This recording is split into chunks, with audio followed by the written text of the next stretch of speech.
വാർത്തകളും ചർച്ചകളും കുരുപിരികൊള്ളുകയാണ്. അപ്പോൾ പുതിയ വാർത്താ മാധ്യമങ്ങൾ നമ്മൾ പരിശോധിക്കുമ്പോൾ പലപ്പോഴും സദ്യവാരുമായി ബന്ധപ്പെട്ട വാർത്തകളൊക്കെ നമ്മൾ നിറഞ്ഞു നിൽക്കുകയാണ്. അപ്പോൾ ഞാൻ അദ്ദേഹവുമായി ബന്ധപ്പെട്ട ഒരു വീഡിയോ ചെയ്തിരുന്നു, അദ്ദേഹം വിജയിക്കുമെന്നൊക്കെ പറഞ്ഞു. അപ്പോൾ അദ്ദേഹത്തിൻ്റെ വിജയ സാധ്യത കൂട്ടുകയാണ് ഇപ്പോൾ ചെയ്തിട്ടുള്ളത്. അപ്പോൾ നമുക്കറിയാം, ഏതൊരു രാഷ്ട്രീയ പാർട്ടിയിൽ പ്രവർത്തിക്കുന്ന ഒരാളാണെങ്കിലും സാധാരണ ഒരു രാഷ്ട്രീയം അറിയുന്ന ഏതൊരാൾക്കും അറിയാം, ഈ ഒരു സമയത്ത് അക്രമമോ അല്ലെങ്കിൽ ഒരാളെ മർദ്ദിക്കലോ അതുമായി ബന്ധപ്പെട്ട ഒരു പ്രശ്നത്തിന് പോലും പോകാൻ പാടില്ലാത്ത ഒരു രാഷ്ട്രീയക്കാരനും, ഏത് രാഷ്ട്രീയ BJP ആകട്ടെ, കോൺഗ്രസ് ആകട്ടെ, മാർക്സിസ്റ്റ് ആകട്ടെ, ഇവരാരും അതായത് തെരഞ്ഞെടുപ്പിലൊക്കെ മത്സരിക്കുന്ന ആളുകളുമായി ബന്ധപ്പെട്ട് ആക്രമണം ചെയ്യാൻ പാടില്ലാത്ത ഒരു സന്ദർഭത്തിൽ അദ്ദേഹത്തെ കൈകാര്യം ചെയ്തപ്പോൾ അദ്ദേഹം ആശുപത്രിയിലായി. വാർത്തകൾ നമ്മൾ കേൾക്കുന്നുണ്ട്, കാണുന്നുണ്ട്. അപ്പോൾ ഇവിടെ മനസ്സിലാക്കേണ്ടത്, രാഷ്ട്രീയപരമായി അറിവിൻ്റെ പന്നം അധികമായിട്ടുണ്ട്. അതുപോലെ ഏത് സമയത്ത് എന്ത് ചെയ്യാൻ പാടുണ്ട് എന്ന് കൃത്യമായി നമ്മൾ അറിഞ്ഞിരിക്കണം ഒരാളുകൾ. നമ്മൾ പറയാറുണ്ട്, ചെറുപ്പക്കാർ ഭയങ്കര ആവേശം, അവർ എന്തു ചെയ്ത് കളിയോ അങ്ങനെയാണ് ഇങ്ങനെയാണെന്നൊക്കെ. പക്ഷേ ആത്മസമീപനം പാലിക്കേണ്ട ഓരോ പാർട്ടിക്കാരും ആത്മസമീപനം പാലിക്കേണ്ട സമയമാണിത്. അപ്പോൾ അതേപോലെ അദ്ദേഹത്തിൻ്റെ വിജയ സാധ്യത കൂടുകയാണ് ഇത് ചെയ്തിട്ടുള്ളത്, കുറയുകയല്ല. അപ്പോൾ നമ്മൾ പ്രത്യേകം മനസ്സിലാക്കുന്നത്. അതുപോലെ നമ്മുടെ നാടുകളിൽ ഇങ്ങനെയുള്ള വലിയ സ്ഥാനത്ത് നിൽക്കുന്ന ആളുകളെ പോലും കൈകാര്യം ചെയ്യാൻ വേണ്ടി മാത്രം അടിക്കുകയും ദ്രോഹിക്കുകയും ചെയ്യുന്ന അവസ്ഥ ഉണ്ടാകുമ്പോൾ സാധാരണ ആളുകളുടെ അവസ്ഥ എന്താണ്? അതേപോലെ നമുക്കറിയാം, നിയമപരമായി ഓരോ മനുഷ്യനും പൗരാവകാശ നിയമപ്രകാരം നമുക്ക് ഓരോ ആളുകൾക്കും അവരുടേതായ ആദർശം പറയാനും പ്രചരിപ്പിക്കാനും അതിലേക്ക് ആളെ ക്ഷണിക്കാനും ഒക്കെ നമുക്ക് അവകാശമുണ്ട്. ഏത് രാഷ്ട്രീയ പാർട്ടിക്കാരനായാലും അവൻ്റെ ആ ആദർശം പ്രചരിപ്പിക്കാനും അതിലേക്ക് ആളെ ക്ഷണിക്കാനും തെരഞ്ഞെടുപ്പ് പ്രചാരണവുമായി ബന്ധപ്പെട്ട് നമുക്കറിയാം അതിൻ്റെ നിയമങ്ങളും വശങ്ങളൊക്കെ. പക്ഷേ അതൊക്കെ ഓരോ പൗരനും അവകാശപ്പെട്ട ഓരോ പൗരൻ്റെയും അവകാശവും അവൻ്റെ നമ്മൾ വകവെച്ച് കൊടുക്കേണ്ടതാണ് അവകാശം. അത് അവിടെ കയ്യേറ്റം നടത്തുക, അടിക്കുക, ദ്രോഹിക്കുക എന്നൊക്കെ പറഞ്ഞാൽ വളരെ മോശമായ ഒരു പ്രവർത്തനമായിട്ടാണ് എനിക്ക് തോന്നുന്നത്. അപ്പോൾ ഇതേപോലെ അതെല്ലാം ഇത് വലിയൊരു വിവാദം സൃഷ്ടിച്ചിരിക്കുകയാണ് ഈ ഒരു പ്രവർത്തനം. അത് കമ്മ്യൂണിസ്റ്റ് പാർട്ടീൻ്റെ വലിയൊരു തകർച്ചയ്ക്ക് തന്നെ അത് ഈ ഒരു ഇലക്ഷന് വലിയ രീതിയിൽ ബാധിക്കാൻ അത് കാരണമാകുമെന്നാണ് പലരുടെയും ചർച്ച. അങ്ങനെ ആകുമെന്നാണ് പലരും പറയുന്നത്, നിഗമനം പലരും വിലയിരുത്തുന്നത്. അപ്പോൾ ആത്മസമീപനം പാലിക്കണം, നമ്മൾ ആത്മസമീപനം പാലിക്കണം, മൗനം പാലിക്കേണ്ടടുത്ത് മൗനം പാലിക്കണം. ഈ ഒരു പഴയ ഇത് അവിടെ ഒരു തിരഞ്ഞെടുപ്പിനൊരു പുതിയൊരു ആൾ നിൽക്കുകയായിരുന്നു.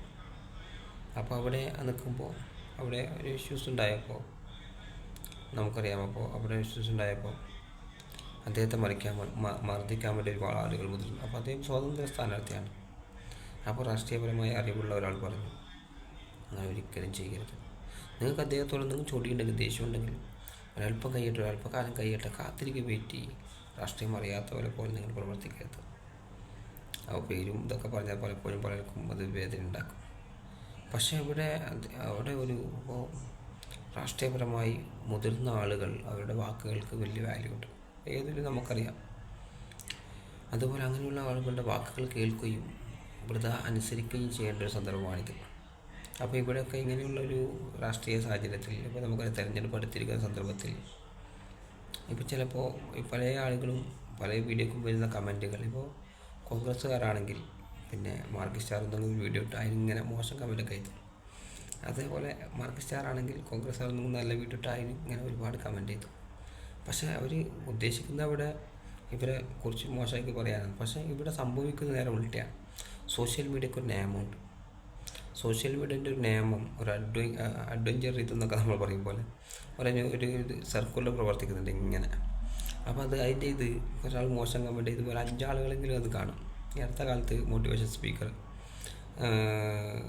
അനിൽ സാറാണ് എൻ്റെ ഓർമ്മ, അനിൽ ബാലചന്ദ്രൻ. അപ്പോൾ അദ്ദേഹം പറയുന്നു, വലിയടാ തന്തക്ക് വലിയടാ. അപ്പോൾ എന്തോന്ന് അത് സംഭവിക്കുന്നതെന്ന് വെച്ചാൽ അദ്ദേഹം പറയുന്നു, ഒരാളങ്ങനെ വിളിക്കുമ്പോൾ ഒരു 5 ആൾ കാണും, പിന്നെ അപ്പോൾ ഒരു തന്നെ എഴുതുമ്പോൾ പിന്നെ 5 ആൾ കാണും. അങ്ങനെ എനിക്ക് ആളുകൾ കൂടിക്കൊണ്ടേയിരിക്കും, എൻ്റെ ബിസിനസ് ഇങ്ങനെ നടക്കും. യൂട്യൂബർമാർ അദ്ദേഹം എടുക്കുന്നില്ല, മറിച്ച് അദ്ദേഹത്തിന് കൂടുതൽ കസ്റ്റമർ കിട്ടുകയും അദ്ദേഹത്തിന് ബിസിനസ് നടക്കുകയൊക്കെ ചെയ്യുന്നുണ്ട്. അപ്പോൾ ഇവിടെ സോഷ്യൽ മീഡിയയിൽ നമ്മൾ ഇപ്പോൾ സലീംകുമാർ നമുക്കറിയാം, അദ്ദേഹമാർക്ക് വേണ്ടിയാണ് സംസാരിച്ചത്. അപ്പോൾ അദ്ദേഹത്തിൻ്റെ ഇതിൽ പോയിട്ട് ഒരുപാട് കമൻറ്റുകൾ ഇങ്ങനെ എഴുതുമ്പോൾ എഴുതുന്നാരാ ഇവരോട് ശത്രുതയിൽ ഓപ്പോസിറ്റ് പാർട്ടിക്കാരൻ. അപ്പോൾ ഇവിടെ സംഭവിക്കുന്നത് നേരെ ഉൾട്ടയാണ്. അപ്പോൾ അത് പ്രചരിക്കാൻ ഒരുപാട് ആളുകളിലേക്ക് ആ വാർത്ത എത്താനും ആ സംഭവം ഇതെത്താനും കാരണമാകുകയും അതൊരു കമ്മ്യൂണിസ്റ്റ് പാർട്ടിക്ക് ശരിക്കും അത് അടിയാണ് സംഭവിക്കുന്നതിലൂടെ. അതിങ്ങനെ ഏത് പാർട്ടിക്കാരനാലും ഇപ്പോൾ ഒരിക്കലും നമ്മുടേതല്ലാതെ പാർട്ടിൻ്റെ അടുത്ത് പോയി പാർട്ടിക്കാരുടെ പരിപാടിക്കോ അവരുടെ ഫംഗ്ഷനോ അല്ലെങ്കിൽ അവരുടെ സംസാരത്തിനോ പ്രസംഗത്തിനോ ഒന്നും പോയിട്ട് നമ്മൾ മോശം കമൻറ്റ് ചെയ്തരുത്. നമ്മൾ മോശം കമൻറ്റ് എഴുതിയാലും എന്തായാലും കമൻറ്റ് തന്നെ എഴുതിയാലും 5 ആളുകളോട് കാണും. മോശം കമൻറ്റ് ചിലപ്പോൾ അധികം ആളുകൾ കാണും. അപ്പോൾ ആ വീഡിയോക്ക് വ്യൂസ് കൂടും. അപ്പോൾ ചില ആളുകളുടെ വീഡിയോസ് നമ്മൾ കാണാറുണ്ട്. അപ്പോൾ രാഷ്ട്രീയപരമായിട്ട് എന്തെങ്കിലും നല്ല കാര്യം ചെയ്തതിനെക്കുറിച്ച് പറയുമ്പോൾ കുറച്ച് ആൾക്കാർ അതിനെ ഷെയർ ചെയ്യും, കുറച്ച് ആൾക്കാർ ഷെയർ ചെയ്യും, കുറച്ച് ആൾക്കാർ കാണും, കുറച്ച് ആൾക്കാർക്ക് അയച്ചു കൊടുക്കും. അങ്ങനെ അത് വലിയ ഒരുപാട് ആളുകൾ കണ്ട വലിയൊരു വീഡിയോ ആയി മാറും. അപ്പോൾ ഇവിടെ സംഭവിക്കുന്നത് അതേപോലെയാണിതും. പ്രചാരണവുമായി ബന്ധപ്പെട്ട വാർത്തകളാണെങ്കിലും അല്ലെങ്കിൽ മറ്റെന്തെങ്കിലും അവർ ചെയ്ത പ്രവർത്തികൾ വെച്ചാണെങ്കിലും എന്താണെങ്കിലും നമുക്ക് ഓപ്പോസിറ്റ് ഇരിക്കുന്ന ഒരു പാർട്ടിയുടെ, അതായത് കോൺഗ്രസ് ആകട്ടെ, മാർക്സിസ്റ്റ് ആകട്ടെ, ലീഗ് ആകട്ടെ, BJP ആകട്ടെ, ഏതും ആകട്ടെ നമ്മുടെ പാർട്ടി, നിങ്ങളുടെ പാർട്ടി, അവരവരുടെ പാർട്ടി, അവർക്ക് പാർട്ടി നിങ്ങൾക്ക് ഇഷ്ടമുള്ള പാർട്ടികൾ വിശ്വസിക്കുകയും പ്രവർത്തിക്കുകയും അതിലേക്ക് ആളുകൾ ക്ഷണിക്കുകയും ചെയ്യുന്നത് നമ്മുടെ നാട്ടിലൊരു പ്രശ്നമില്ല.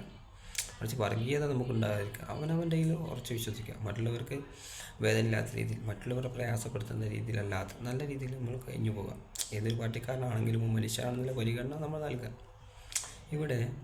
അപ്പോൾ നമ്മളെന്താ ചെയ്യുന്നത് വെച്ചാൽ നമ്മൾ ഓപ്പോസിറ്റ് പാർട്ടിക്കാരുടെ എന്തെങ്കിലും ഒരു പരിപാടി, എന്തെങ്കിലും ഒരു ഫംഗ്ഷൻ, അല്ലെങ്കിൽ അതിനെക്കുറിച്ച് ആരെങ്കിലും നല്ല രീതിയിൽ പറയുന്ന വാക്കുകൾ, അല്ലെങ്കിൽ അതിനെ പുകഴ്ത്തി പറയുന്ന വാക്കുകൾ, അല്ലെങ്കിൽ അവരുടെ പ്രചാരണവുമായി ബന്ധപ്പെട്ട വാർത്തകൾ, അതിനൊന്നും പോയിട്ട് എന്താകാൻ പാടില്ല, മോശം കമൻറ്റ് പോയിട്ട് എഴുതാൻ പാടില്ല.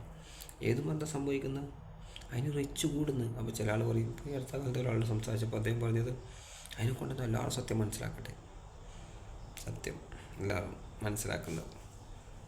അത് നമുക്ക് സൃഷ്ടിക്കുന്ന എഫക്റ്റ് രാഷ്ട്രീയപരമായിട്ട് പ്രത്യേകിച്ച് ഈ ഒരു സാഹചര്യത്തിൽ നമ്മൾ നോക്കേണ്ടത് നമ്മുടെ പാർട്ടിക്ക് സൃഷ്ടിക്കുന്ന ദോഷങ്ങൾ, ഭവിഷ്യത്തുകൾ അത് വരാതെ സൂക്ഷിക്കുക എന്നതാണ്. ഇലക്ഷൻ ചിലപ്പോൾ മറിയാം, ചിലപ്പോൾ മറിയാം. ഇപ്പോൾ വർഷങ്ങൾ നമ്മൾ കേരളത്തിലെ അവസ്ഥ അറിയുന്നവരാണ് നമ്മൾ. പക്ഷേ നമ്മൾ അതിനെന്താകാൻ പാടില്ല, നമ്മളുടെ ഓപ്പോസിറ്റിലെ ആളെ വളർത്താൻ വേണ്ടി നമ്മൾ സഹായിക്കാൻ പാടില്ല. അത് ശരിക്കും ബുദ്ധിശൂന്യമായ പരിപാടിയാണ്. ഞാൻ പറഞ്ഞ് മനസ്സിലായി എന്ന് വിചാരിക്കുന്നു.